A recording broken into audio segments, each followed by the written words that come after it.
Hello everyone. आज जो हम स्टोरी करेंगे वो एक एलिफेंट की स्टोरी है। एक बेबी एलिफेंट होता है और वो उसे शिकारी पकड़ कर ले जाते हैं और शिकारी उसे जू में भेज देते हैं। बेबी एलिफेंट को डरा हुआ होता है। जू के लोग जो जू के केयर टेकर होते हैं, जो एलिफेंट का ध्यान रखते हैं, वो एलिफेंट को एक रोप से बांध देते हैं, सिर्फ उसका वन लेग। और तब बेबी एलिफेंट उसे खींचने तोड़ने की कोशिश करता है कि वो उस रोप को तोड़ दे और निकल जाए, लेकिन वो उस रोप को तोड़ नहीं पाता क्योंकि वो छोटा सा बेबी होता है। अब जैसे जैसे एलिफेंट ग्रो होता है वो रोप सेम रहती है, वो इतनी सी रोप से ही उसे बांध कर रखते हैं। एलिफेंट ने एक दो बार फिर कोशिश करी लेकिन वो उस रोप को नहीं तोड़ पाया। एक बार क्या होता है, जब एलिफेंट बड़ा हो जाता है और जू में लोग एलिफेंट को देखने के लिए आते हैं, तो ये सब देख कर चले जाते हैं नॉर्मली, जैसे हम लोग कहीं घूमने जाते हैं और हम इधर उधर देख कर चले गए। लेकिन एक इंसान होता है जो सबसे हट के सोचता है। वो देखता है कि इतना बड़ा एलिफेंट इतनी छोटी सी रस्सी से बंधा हुआ है, जबकि एलिफेंट तो कितना पावरफुल होता है। वो तो पूरे ट्री को भी गिरा सकता है, अपनी सूंड से वो पूरे ट्री को खींच सकता है, पुल आउट कर सकता है, और इतनी सी रोप को वो से अपना पैर नहीं छुड़ा सकता। वो बहुत बेचैन होता है, सोच सोच के परेशान होता है कि ऐसा क्या है कि जो ये एलिफेंट इतनी सी रस्सी को नहीं तोड़ पा रहा है।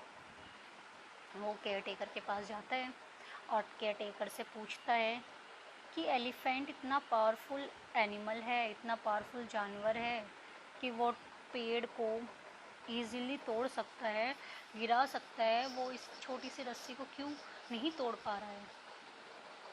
केयर टेकर हंसता हुआ बोलता है कि वो जानवर है, वो अपना दिमाग यूज़ नहीं कर सकता है, उसके लिए जो चीज़ इम्पॉसिबल है वो इम्पॉसिबल है। जैसे उसने बचपन में इस रस्सी को खींचने की कोशिश की थी एक दो बार, अपने आप को फ्री करने की कोशिश करी थी एक दो बार, लेकिन जब वो छोटा था और उस रस्सी को तोड़ नहीं पाया था, अब उसने अपने मन में और दिमाग में इस चीज़ को बिठा लिया है कि अगर वो इस रस्सी को खींचेगा भी तो भी वो इस रस्सी को तोड़ नहीं पाएगा। इंसान हैरान हो जाता है बात सुनकर। इस स्टोरी से हमें सीखने को मिलता है कि अगर हमने कोई चीज़ ट्राई की है, स्टार्टिंग में जैसे हम कुछ सीखते हैं या कुछ पढ़ना सीखते हैं तो हम हमेशा फेल होते हैं।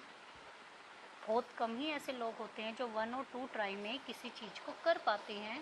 मोस्ट ऑफ अस, ज़्यादातर हम लोग फेल हो जाते हैं। लेकिन फेल होने का मतलब ये नहीं है कि हम उसे ट्राई ना करें या हम उसे दोबारा करने की कोशिश ना करें। अगर एलिफेंट कोशिश करता रहता तो वो बंधा नहीं रहता, वो भी जंगल में जू में आराम से घूम पाता, लेकिन उसने ट्राई नहीं किया और वो अब लाइफ लॉन्ग हमेशा उस खूंटे से ही बंधा रहेगा, उस पतली सी रोप से ही बंधा रहेगा। जबकि हमारे साथ ऐसा नहीं है। हम किसी भी इम्पॉसिबल चीज़ को पॉसिबल में कन्वर्ट करने के लायक हैं। हमें सिर्फ बार बार मेहनत करने की ज़रूरत है। जैसे कुछ बच्चे, मेरी भी क्लास के कुछ बच्चे जिनका पढ़ाई में मन नहीं लगता है, क्या उन्होंने कोशिश करी कि वो पढ़ाई में मन लगाएं? अगर तुम बार बार कोशिश करोगे, ये मेरे ही बच्चों के लिए नहीं है, ये जर्नल सबकी बात है कि अगर हम बार बार कोशिश करते हैं किसी भी चीज़ को करने की, तो डेफिनेटली हम उस चीज़ को ओवरकम कर पाएंगे। हम किसी भी इम्पॉसिबल चीज़ को पॉसिबल बना पाएंगे। और अब हमें यही करना है, जो जिस चीज़ से तुम्हें डर लगता है, you have to overcome this.